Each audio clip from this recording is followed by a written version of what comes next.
Good morning, and in case I don't see you, good afternoon, good evening, good night. It's Mr. Ashley, and today we're going to be talking about Roman entertainment. We're going to be looking at three different types of Roman entertainment. We're talking about chariot racing, we'll be talking about the theater, and we'll be talking about gladiators.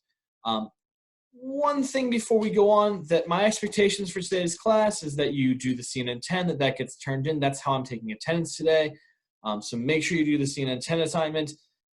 And then you guys will be taking notes out of this. So you can use this video, you can use the PowerPoint that I'll be linking into the class in order to take your two-column notes, all right? Without further ado, let's learn about the different types of Roman entertainment. The very first type of entertainment we're going to talk about today is chariot racing. Chariot racing typically took place in what's called a circus.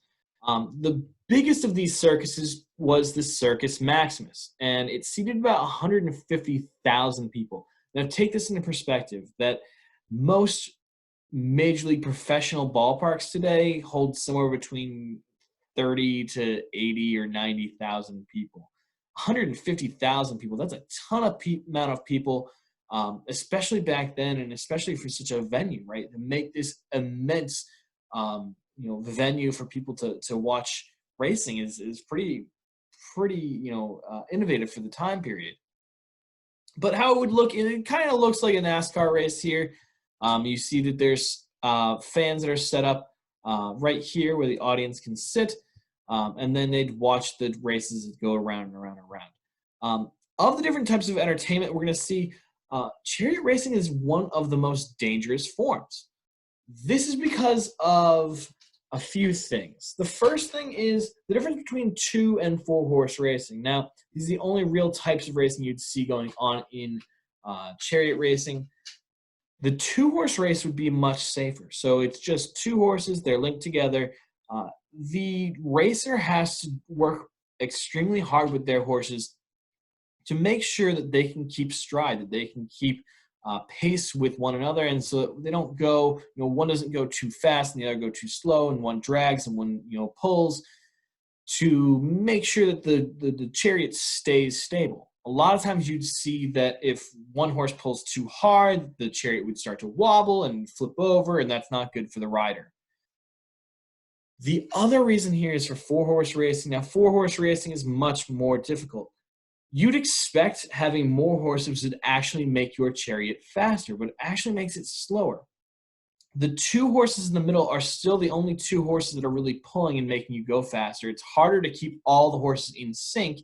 And also, the 2 horses on the outside aren't really going to be connected all that well to one another. The 2 horses in the front, in the middle, they're going to be connected very well to themselves and to the chariot, whereas the other 2 horses here are going to be kind of loosely connected, and they're going to pull in different directions. And so really the thing here with 4-horse racing is you're not really trying to get all 4 horses running quickly. You're just trying to control all 4 horses and keep a good pace. Another issue here with chariot racing is similar to today. If you go to a NASCAR race, or you watch racing on TV, you'll notice that oftentimes that there are some sort of collisions. Today, they've kind of buffed it out. They have communication systems. They throw up the warning flags to make sure that the other drivers know that there is some sort of obstruction they're going to have to avoid. They don't have that technology here for chariot racing. And so a lot of times what would happen, if there was a wreck, that other riders here would actually drive into them. The other reason here is, again, horses are a lot harder to control than a car. And so if someone wrecks in front of you, you might have plenty of distance to move if you had a car, but you don't have that same kind of control. And so you're going to most likely end up hitting the wreck in front of you. These massive wrecks actually had a name in ancient Rome, and they are called shipwrecks because of just the immense size and damage and casualties that there would be as a result. And as we just pointed out, it's extremely dangerous. It's probably more dangerous even than gladiator fights, which we'll be talking about in just a short moment. But here, let's move on to the theater. The theater was another type of entertainment here that is going to be sponsored by wealthy people. Just like chariot races and gladiator fights, these are going to be sponsored by wealthy people because they want people to attend and see them as generous people, people who care about them, people who want entertainment for all people, not just wealthy people, because they know that they need to have support of common folk. They need to have support of everyone in order to rule. So these wealthy people are just trying to figure out a way to connect with people so they can get more power in their government and then raise their social status. The theater here is going to be one of the few types of entertainment here that is not related to athletics. The theater actually comes from ancient Greece, and as we've seen before, the ancient Romans love to take ideas from the ancient Greeks. A couple of the ideas they're going to take are actually going to be comedies and dramas, and they're going to be performing these in theaters much like this one right here. As you can see right here, there's a stage just like you'd expect there'd be, and then there'd be audience going around the stage. I don't know if any of you guys have ever been to a play, been to a production or anything like that, a professional one. But theaters today are still sort of set up kind of like this. Where you have, this curvature and you have the stage up front. So it's set up in a very similar manner to today.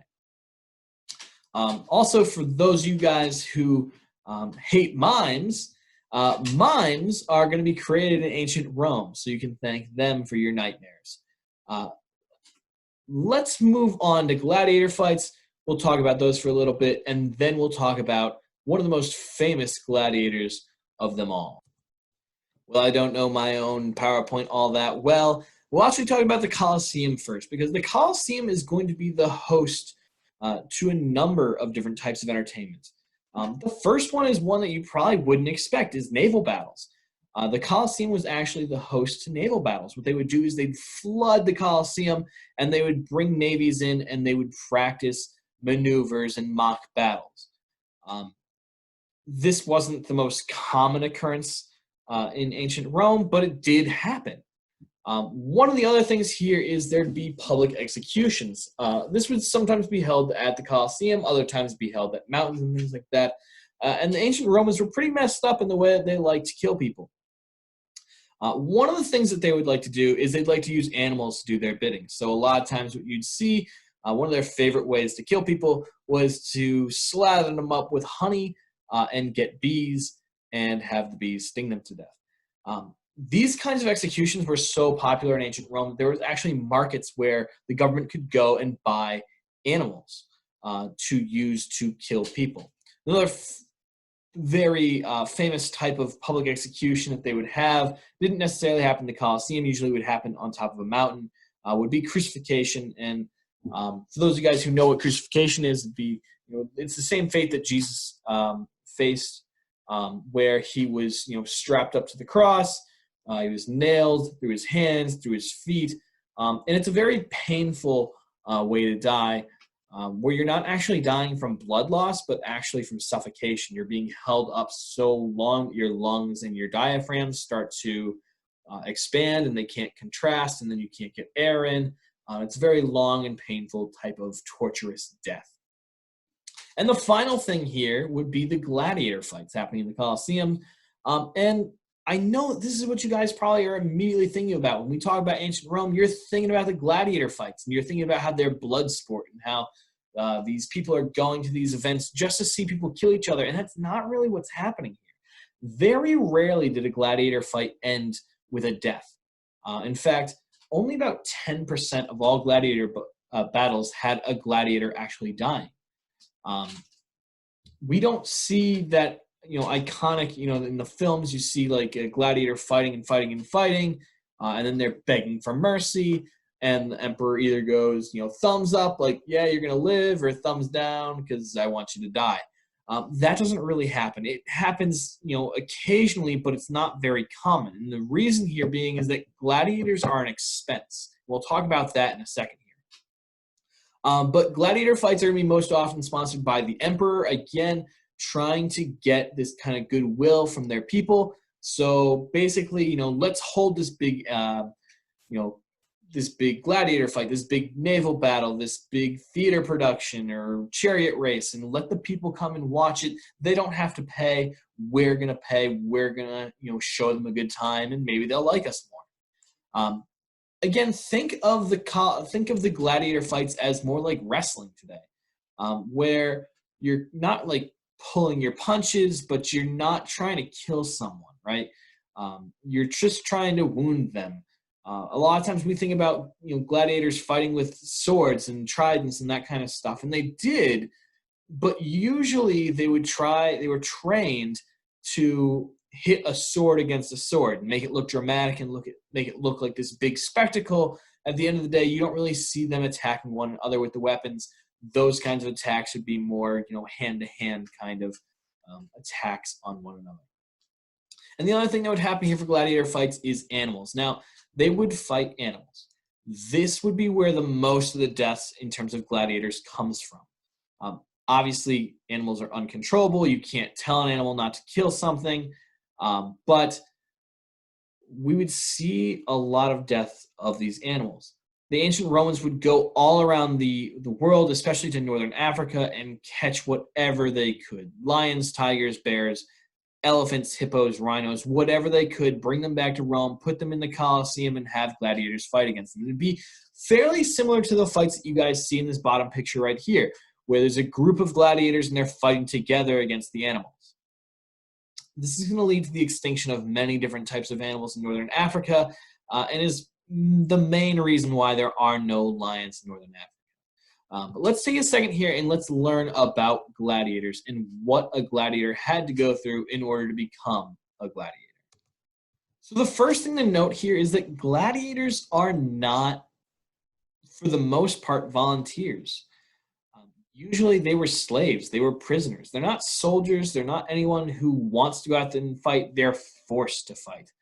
And so these slaves and these prisoners would be out there fighting.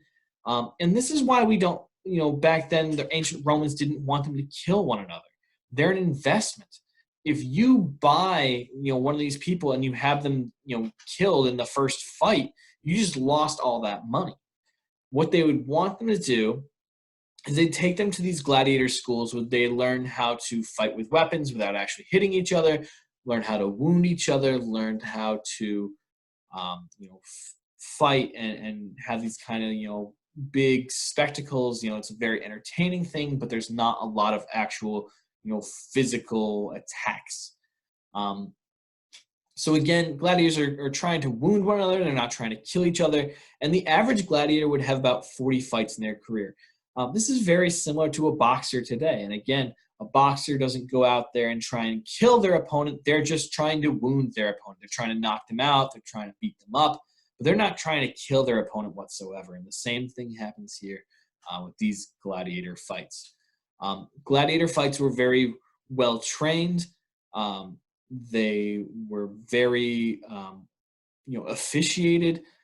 Gladiator fights actually had umpires, and these umpires had a set of rules that they had to go through. So one of my favorite rules here actually is if a gladiator fell accidentally while fighting against another gladiator, the umpire would basically call time out and help the gladiator that fell up and get them, set back up on their feet so that they could fight again. These officials were very fair.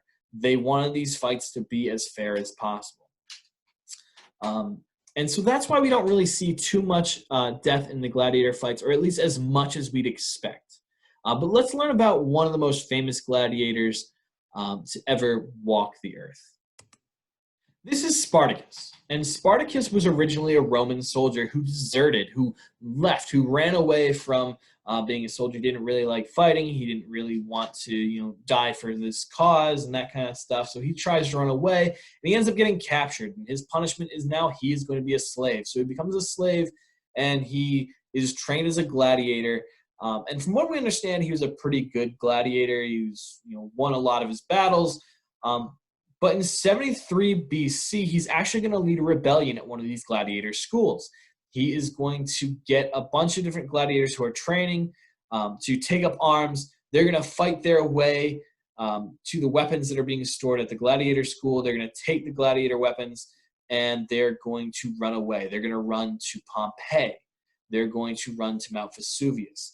And from there, they're going to start to have this bigger rebellion. Now, this rebellion starts off with 70 gladiators, 70 enslaved gladiators, and it grows to 70,000 by the end of this revolt. One of the most interesting things here is that Spartacus is not a general. He's a foot soldier. He doesn't have, a great military, strategy, background. He doesn't, train. He doesn't go to school to learn these kinds of things. He just sort of inherently knows how to win these battles. Ancient Rome didn't really like the fact that a slave had made them look bad and had gotten all these other slaves to revolt against them and had basically led the biggest slave revolt in history up to this time period. And so they sent some of their best generals after Spartacus in order to try and kill him and to kill off his rebellion. And what's going to happen here is that for the most part, he's going to outsmart them at every turn. He'll attack when they're not expecting. He'll attack from directions they're not expecting. And that kind of thing is going to keep Spartacus and keep this rebellion alive for quite a long time. Eventually, it's going to end when two of the greatest generals in Roman history, one of them being Pompey the Great, are going to stop the slave rebellion. They're going to kill off all the slaves, including the 6,000 slaves that they capture, and they're going to kill them in one of the most gruesome ways possible, and that would be the crucifixion up on the cross. It's important to know that wasn't really a thing. It didn't really happen all that much. Crucifixion was usually reserved for the worst of the worst criminals. It wasn't reserved for slaves usually. And usually when slaves revolted or had these mini revolts, they were just thrown back into slavery. But Pompey the Great felt it necessary to kill off all of these slaves and make sure that this rebellion would never happen again. But that's all I have for you guys today. Make sure you take your notes. It could be in the 2Com notes that I'm providing for you guys, or it could be on a paper copy. That's fine. And make sure you turn in your CNN 10s as well. Make sure you add detail to those CNN 10s because I'm going to start to grade those a little harder now that we've been doing this for a while. But hopefully I can see you guys soon. I hope you guys enjoyed, and I'll see you all later. Goodbye, everybody.